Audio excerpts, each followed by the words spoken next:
Welcome to Cree Talks podcast. I am your host, Michaela Carrier.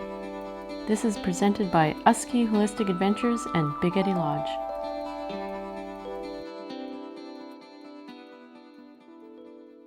Welcome back to the second episode of the Cree Talks podcast. The response to the first episode was amazing. Thank you for your kind words. It was a profound experience for me and my dad to share these Cree stories. It is valuable to record this language for my family and all others who want to listen to Cree. This podcast is a chance to listen to personal and authentic Cree stories with intertwined English translations. It can be used as a learning tool or to hear interesting stories with a land-based environmental theme. My vision is to interview different Cree speakers across Turtle Island. But until the restrictions are lifted, I'm going to record stories with my dad, Solomon Carrier. Solomon Carrier is bilingual. His dialect of Cree is Swampy Cree or N dialect. Anuch, Muskami, Kiamano, Manao. Today we are going to talk about ice.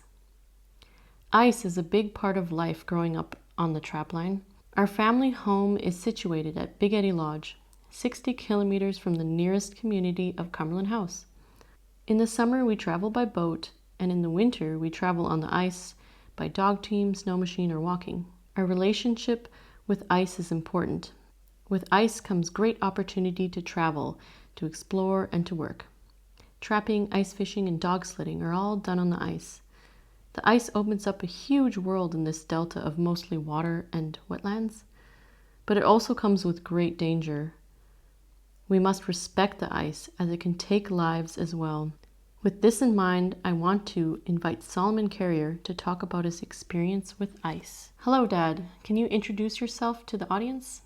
Sa units niga asun Solomon Carrier uta kami stapigam wak utsi yamian gutamina wigian guta utsi ap machi swan umuta gitaskino egone neni tenegomina kaya mitage. I'm Solomon Carrier. I'm talking to you from Big Eddy. This is where I make my living and livelihood. I'm once again happy to be speaking to you. To start this discussion, can you describe ice in Cree, the different types of ice, and the process of freeze up to break up? Egone maskami skau pugo umota wigiak pugo tage giskene mat egutanis mute wanu muta ju missaint nippi anuta sagai gana sipia itagana egone pu kagiskeno mas wan maskami gap mute wan egomi na ju kingi pegiskeno maga inan kagi utawa yan ego ni mama na maskami amistei ki ana mumeok ego tautsigitigiskeni ten utstapu na maskami. From the time that you start living here, you have to deal with the ice, the different strengths of ice that you travel on. And my father did a lot of traveling on the ice, so did my mother. And through their stories, you begin to understand the importance of ice and the strength that it has. Egoni huma katiago guma. Egutano yu kiop manamas kami mapa gutsi pi kigatsi sema getitachi gas koska tiksa gaigani kiop manamas kami ussi hut. So in the fall, when the ice starts forming, you'll start seeing it flow on the river. It starts forming from the shoreline out on lakes, and you begin to look at the ice forming. Egoni skoma tagogi katiago tigu maskomina mapagot sa spin mispun maatsiga tas spinmispun. Anas kuuna, mis täieti sip sapa koegu ta nippiik. Kun niena piinistä tiussi juona maskami. Ego ana maskami ja juissi niiga su kunipattui. Ja vuonna kunipattujana taas kuemmas käi sittana isnagu suuna maskami maaga moots. Ka se maaga ta saas pingip muute unana kunipattui tagaapit moots mis se maaga mitsi muusun. Mootsan jooki kipmiskaan, kun puga peonego that mitonigo agati. So in the fall, when it's starting to freeze, the first word that I learned on ice was that ice that forms when there's snow. It happens to be a snowstorm, and it forms the slush, and it falls into the river, and it just accumulates. And it gets so thick that it just slowly stops. And it'll form a very small crust on top, and it looks like solid ice, but it's not. And if you're traveling, if you're stuck somewhere or happen to be traveling on the river or on a lake trying to paddle across it, and you have this type of ice forming before you, it could be a danger to you, because it looks solid, but you can't move. You'll be stuck on it, and you have to wait until it really freezes over, and sometimes that could take a little bit. So that means your life could be in danger when you encounter this ice. So when I was young, this was the first word I learned was kone patoi, and that's the ice that's very dangerous to travel on. Ako anutsa naman nistama na kone patoi na kaatsi makigoni pinisa tittaga au noot sigoni na maskomi ispiga attaga mittoni giop maaju ettigis pagatik. Eugona maskami noots maskaisiu. Eugona andeni maskami kap muuteu na taaguuts. Eugu moots kitosenen. Kinistain on, et se kis pagat. Aga paga mootu magitsiga igan uutsi moos saapupane on magitsiga igan. Nistainagu su na ju maskami. Kiop maavegis pagisit. Aga miina mootsa jau Kigana gonna namaskomi senagusit. So when you're as the season progresses towards winter, when the weather becomes cold, you'll see that ice that's forming will become thicker. You'll be able to start holding your weight, and when you test the ice, it's strong. You can't, for example, you won't be able to take your axe and hit through it. It'll stop your axe blade from going through. So when that happens, then that means the ice is becoming strong. Ego anuma ka tisi gok maskami na yu tigisu atamigu ego mina pisemo tigisewani kuna maskami uti tigiseoni maskami taaguutsuutsi. Kun niina maskami, että tuni piiseppanu. Ei spita tigan meigu siis piiseppanu. Kun niina ju saaspine kuidagi taaguskaan moogi mitseminik ta pepuugi saapusta eppan. Kun siigooga maskami ja kun ju miinattagennistainoot Igata pagat siin isegutaga Hispania niin on tää pepuonska saapusta eppan mugi mitsiminiga namaskami. Ja ne piiseppan, että uon namaskami ei juu. Tänään agatsi et puumaatti siigok. So as the spring comes, when the sun starts getting really hot, there's two ways that the ice will start melting, from the bottom and also from the top, from the sun's rays. And it just goes through the ice. I believe that's where the term candle ice comes from. So it just candles up. It just comes in, it just breaks up in pieces. So if you were to step on it, it doesn't hold you. You just go through. So if the ice is 3 feet thick, that's how long those candle pieces will be. They'll be 3 feet thick. So they just go straight down and don't hold your weight. So if you were traveling on a big lake, you would have to try and recognize that so you don't get out there, because you won't even get out there actually, because you'll just go through. But there's also places where there'll be candle ice.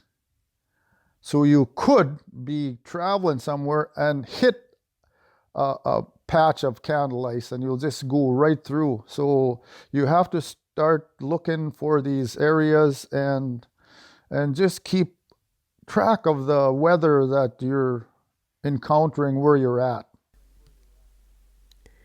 I've heard stories and seen changes myself of the environment. We live 46 kilometers below the E.B. Campbell hydroelectric dam, which was completed in 1963. So you have experienced both before and after the dam. Can you tell us about the changes in the ice you've witnessed since the completion of the dam? Igonu umota kwa wigi agu amista pigam wag munawano ta kipai ganastel nattimik. Euguna kipai ganan mistaya pachita og nipi mistay pagit siepin amak mistaya ya og kipit na magan manipi euguna ya how ana itawi yago mapagana ti snago so anamas kami mistaya ti ya pugana nagat siet anamas kami. We live here below the dam, and the dam itself creates a different set of problems for people that travel on ice near where dams are. You got to be cautious because some places it just won't freeze, some places it freezes, and it looks very good, but it's not safe. So those places you begin to recognize. But sometimes if you're a little further away from the dam, there's different effects also. Sa taskutu mo ta wiya wanis kya pitsu ta an magipay gan maga anamas kami uta isiet to skepanit asko mayo mistaya pagit siepena igni pita askuts ngoni na itanamas kami agi mustapit at tamik sipi egutapiu motsu page panu namas kami egona sa aspinego sis panengoni ana enuesi si magagano pagitsiepe na engan manipi mistayana usiu ana tasque pi stewe usiu magagan man tata amigoni ana maskomia atitawa eu tagu segoni atitigi seu egutan mayo kanana munagigiskeni tenan ma itak egosagawi tagamega maga pugo kananaga tsitain. Yeah, so we live below the dam, and at different stages of the distances from the dam. If you go closer to the dam, usually it's not froze. You know, the water's running free with some ice on top of it. But as you go away from the dam, like further away from the dam, like where we are, the ice forms and it looks very solid most of the time. But when they're hydro peaking, or when they stop the water to peak it, the ice that's on the river on this side will hit the bottom of the river, and it freezes to the bottom of the river.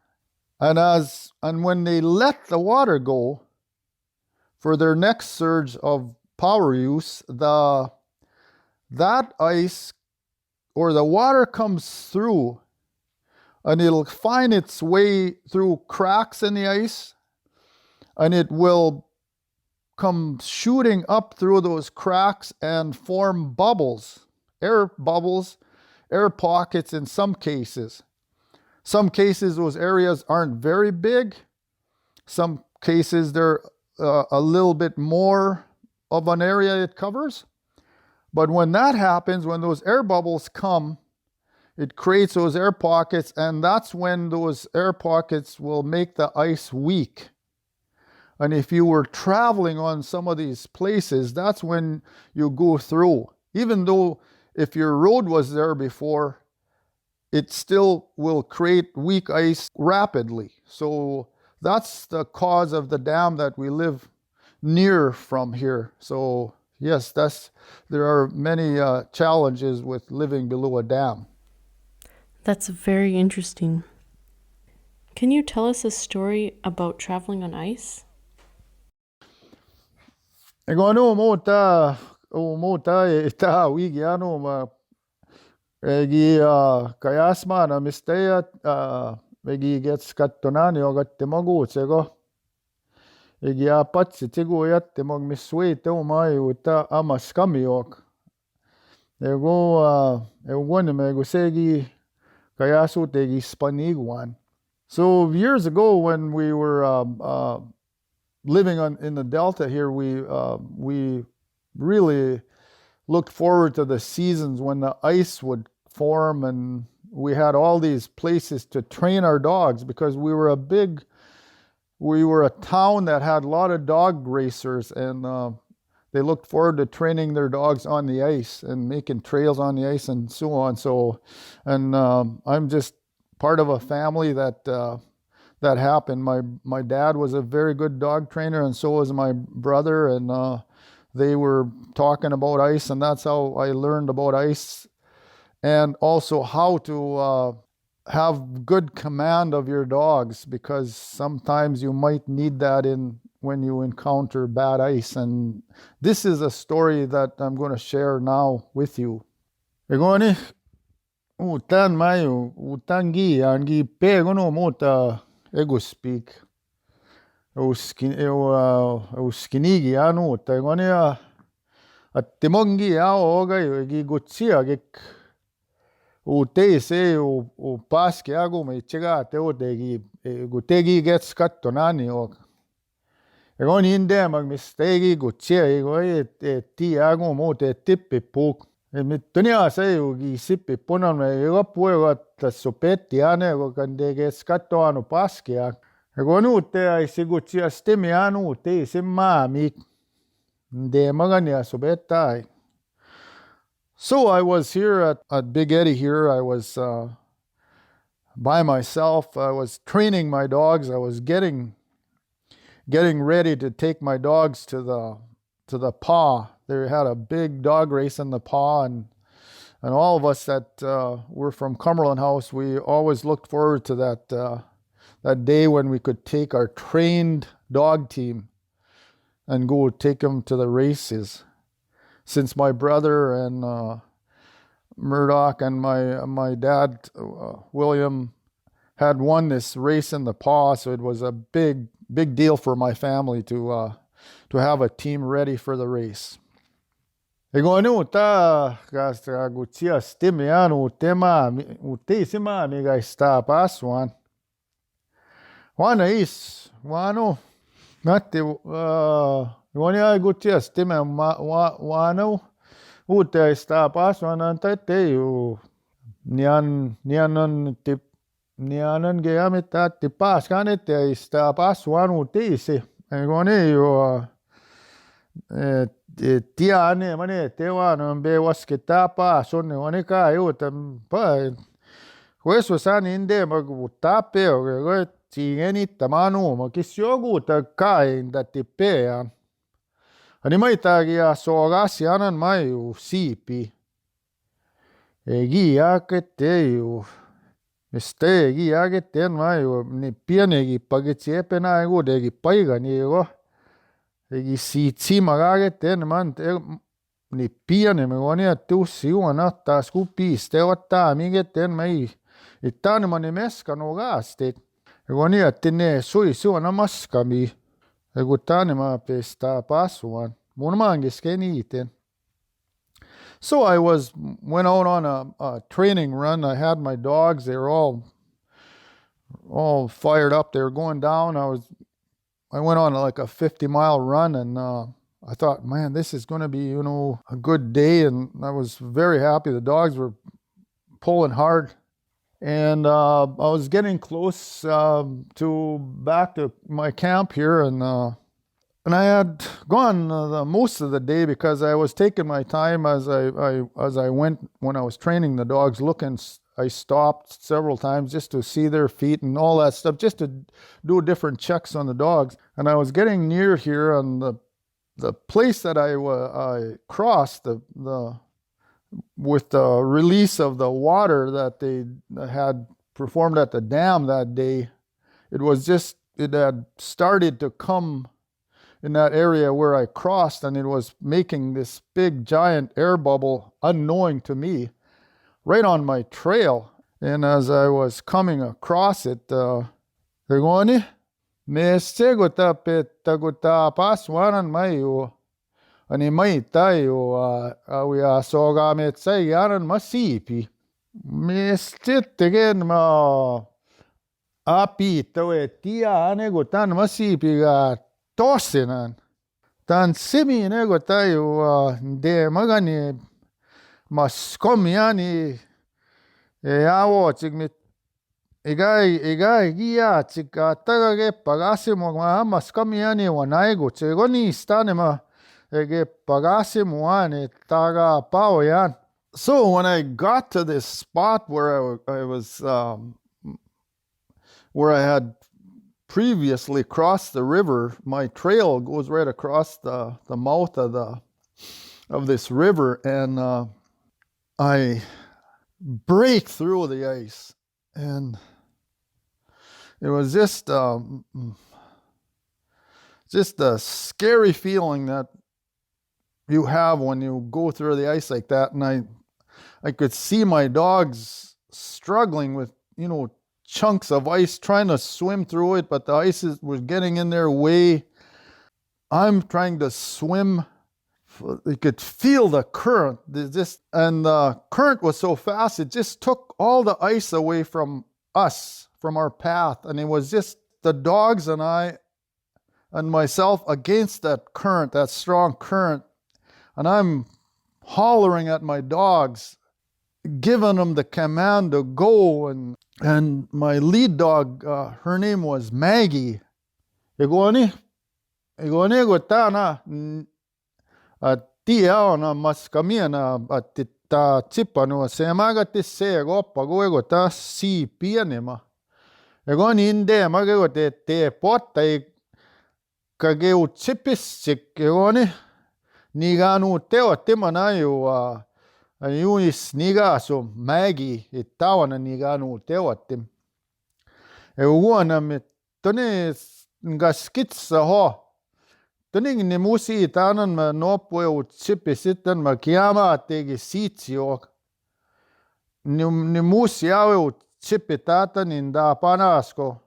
Me gochu me tisse gopa guanan tamasko mi go ni stan me ge machiswan. Ego ge tepo tak anan dem kandutait.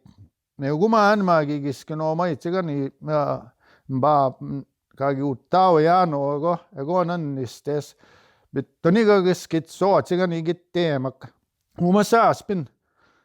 Kan deni tamanu ma kan dutas ke egotan me gosen me hispanik tepo taganan dem kan kau chipis et ngonen me go say egotias at titutam. So as I'm struggling in the water there, cold and trying to swim, I'm giving my dog Maggie the command to pull, and she's swimming with all her might, pulling the other dogs with her. They're following her, and I'm swimming and pushing my sleigh and trying to help them and help myself from going under the ice, because I could feel my my heels hitting the bottom of the ice on the river as I'm starting to float under because of my heavy clothes. This is such an emergency now. And I'm calling my dogs, and I can remember my dad and my brother telling me, so they were saying when you have control of your dogs, you can call them up. So this was one of those times where I was calling my dogs up and just telling them to pull harder, and they finally were listening to me. And my dog finally gets on the ice. Maggie gets on top of the ice. You go on here? Ngoni nan dem spiga tepo tak at tiao at tigaski tao tsipetata ni gut tagate mo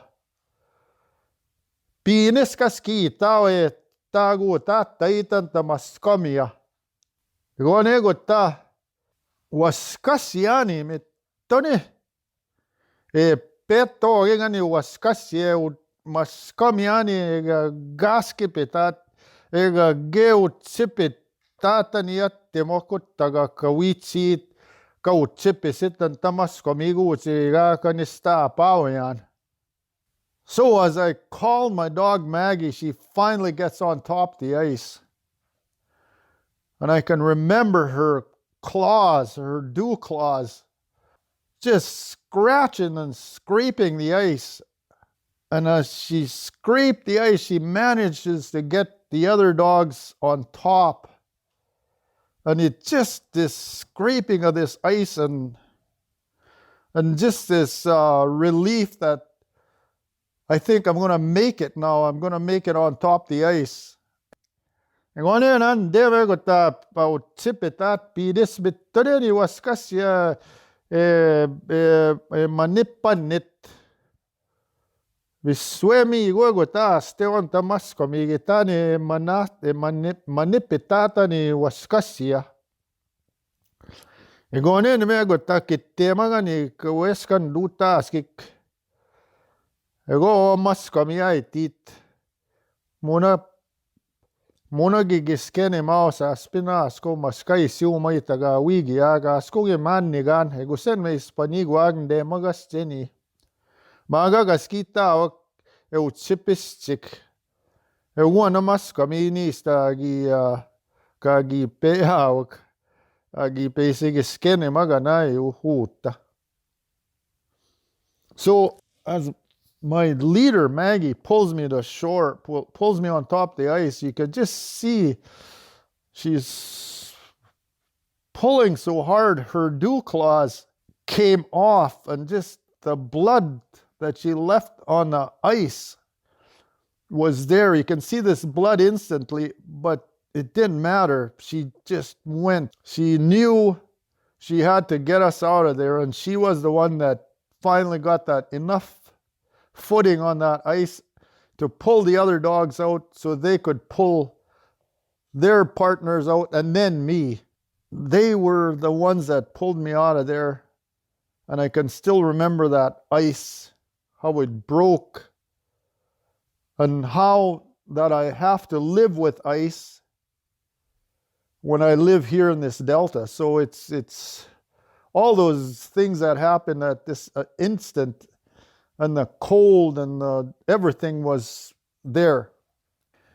Igone gota pinista gutse gotan dayan. Kissenau me mistake kissenau. Nistumit tanowet tenando speech kissenau. Igone gota semak mana miswe sape an semak gota kuna gota pota pe poda kuna ndite pin ne tagana usona na kuna utse. Nagya pitsu taga pegeta paswan. Muna tawano maat kissenau semak ni musi tanmet tiago tiinin jayansa maga kuna na gota titipian eguni witsi guna ni maiga igat kagaskita anta pigi naman niskata go egusi si kai si waskaya. So as Maggie and the other dogs pulled me on top the ice, since it was cold, it was about -30 below. the only option I had was to roll in the snow, to cover myself up with snow wherever I was wet, which was most of me. I knew that I had to be able to move my limbs. So if you don't move your limbs, you'll just be a block of ice, and then it'll take a while to take your stuff off. So I did that because I still had a little bit of ways to come to get home.